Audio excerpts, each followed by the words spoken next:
تعال اقول لك ازاي نقدر ندمج بين الشات جي بي تي والباوربوينت عشان نخلي الذكاء الاصطناعي يعمل لنا برزنتيشن. هفتح الشات جي بي تي وهكتب write a VBA code of a presentation which is talking about، وهكتب اسم الموضوع اللي انا عاوزه يعمل عنه برزنتيشن، وممكن كمان تقول له عدد الصفحات اللي انت عاوزها. هنيجي نفتح الباوربوينت وهندوس على فايل، هنيجي تحت وهندوس على اوبشن، هندور على كلمة كاستمايز ريبون وهندوس عليها. هنيجي في الناحية اللي على اليمين وهندور على ديفلوبر وهتعلم عليها، وبعدها هتدوس اوكي. هنلاقي ديفلوبر ظهرت فوق معاك، هتدوس عليها وهتختار اول حاجة من الشمال فيجوال بيزك، هتظهر لك الصفحة دي.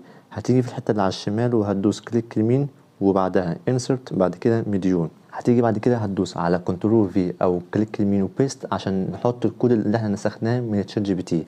بعد كده هتدوس فوق على علامة البلاي، هتلاقي الباوربوينت ظهرت معاك. ولو انت لسه ما عندكش تشات جي بي تي مجاني، فامسح الكيو ار كود ده او خش على اللينك اللي هو موجود تحت في